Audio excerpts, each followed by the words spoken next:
Assalamualaikum warahmatullahi wabarakatuh. Yang saya hormati Ibu Resya Fahrunisa MPD selaku dosen pengampu manajemen perkantoran. Perkenalkan, kami dari kelompok 10 dengan anggota kelompok yaitu Ananda Mesadiwa, Aldina Raihan Abdillah, Dimas Hairul Hidayat, dan Vita Nursahajijah. Sebelum teman-teman saya menjelaskan tentang contoh-contoh tata ruang kantor, di sini saya akan sedikit memaparkan pengertian tata ruang kantor. Tata ruang kantor adalah pengaturan ruang kerja serta penyusunan alat-alat dan perabot kantor sesuai dengan luas lantai dan ruang kerja yang tersedia, sehingga membuat para pegawai dapat bekerja dengan nyaman. Baik, di sini saya akan menjelaskan tentang macam-macam tata ruang kantor, yaitu 1. Tata ruang kantor tertutup atau berkamar. To be cell tipe office merupakan tata ruang kantor di mana masing-masing orang atau divisi dalam kantor dipisahkan melalui sekat-sekat maupun tembok sehingga ruangan kerja terdiri dari kamar privat untuk melakukan berbagai aktivitas pekerjaannya.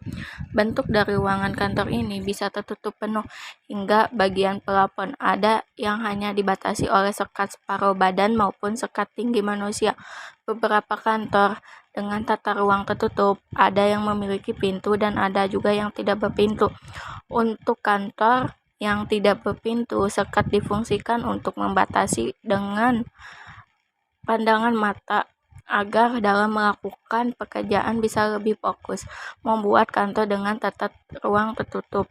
Bagi para pegawai yang bekerja di dalam memiliki beberapa keuntungan, yaitu keuntungannya tersebut diantaranya ada dapat menjamin konsentrasi kerja karena pandangan dibatasi oleh sekat. Yang kedua, memiliki privasi yang tinggi sehingga pekerjaan yang bersifat rahasia dapat terjamin kerahasiaannya. Yang ketiga, ruangan kerja masing-masing divisi dapat dibedakan, dapat menjaga status masing-masing jabatan dan terpeliharanya kewibawaan kepemimpinan. Yang keempat, kebersihan kerja lebih terjamin karena masing-masing orang memiliki tanggung jawab atas ruang yang ia gunakan. Selain beberapa keuntungan yang sudah disebut di atas, dengan menggunakan tata ruang kantor tertutup juga memiliki kelemahan dan kerugian, yaitu 1. Karena adanya sekat pembatasan menyebabkan komunikasi antar pegawai tidak dapat dilakukan secara langsung. 2. Membutuhkan biaya lebih besar mulai dari pembelian sekat, biaya pemeliharaan ruang, pengaturan cahaya, dan biaya pembelian peralatan dan perlengkapan kantor lainnya. Yang ketiga, pemakaian ruang tidak fleksibel. Jika suatu saat ada perubahan tempat maupun saat terjadi perombakan organisasi. Yang kelima, kondisi kantor yang tertutup dapat mempersulit pengawas. Yang keenam, membutuhkan ruangan yang lebih luas untuk menata semua peralatan dan perlengkapan kantor. Baik, selanjutnya ada tata ruang kantor terbuka atau open plan office. Tata ruang kantor terbuka adalah ruangan kerja yang di dalamnya terdapat banyak karyawan maupun divisi kerja yang tidak dipisahkan oleh pembatas apapun, sehingga ruang kerja terlihat cukup luas. Ruang kerja seperti ini biasanya karyawan dapat menempati satu meja khusus dan bisa juga dalam satu meja bisa ditempati oleh beberapa karyawan sekaligus. Kelebihan dari tata ruang kantor terbuka adalah yang pertama, pimpinan menjadi lebih mudah melakukan pengawasan terhadap kinerja masing-masing karyawan. 2. Mempermudah pengaturan cahaya karena dalam satu ruangan tidak membutuhkan penerangan yang banyak sebagaimana tata ruang kantor tertutup. Ketiga, sirkulasi udara bisa lebih baik dan dapat diatur dengan mudah karena tidak terlalu banyak sekat maupun tembok permanen. 4. Dekorasi kantor bisa dibuat dengan mudah karena tidak terlalu banyak pernak-pernik yang dibutuhkan. 5. Fleksibel jika suatu saat dibutuhkan perubahan tata ruang. Kelemahan dari tata ruang kantor terbuka yaitu 1. Para karyawan lebih sulit untuk fokus dalam melakukan pekerjaannya.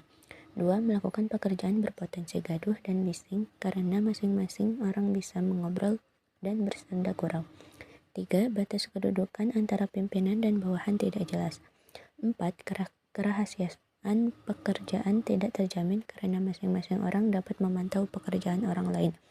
5. Kondisi kantor bisa terlihat kurang rapi jika banyak tumpukan berkas yang tidak ditata dengan baik. Akan menjelaskan tentang tata ruang kantor hias atau berpanorama. Tata ruang kantor berhias adalah ruangan kerja yang dihiasi oleh berbagai elemen hias untuk mempercantik ruangan kantor. Beberapa elemen hias ini berupa tanaman hidup, tanaman sintetis, maupun bahan dekorasi lain seperti kain, styrofoam, gabus, dan lain sebagainya. Beberapa perusahaan membuat tata ruangan kantor berhias ini dalam bentuk seperti lingkungan outdoor, di mana di dalam kantor tersebut terdapat pemandangan alam yang terbuka sehingga dapat menciptakan lingkungan kerja yang lebih nyaman dan segar. Keuntungan menggunakan tata ruangan ini adalah 1.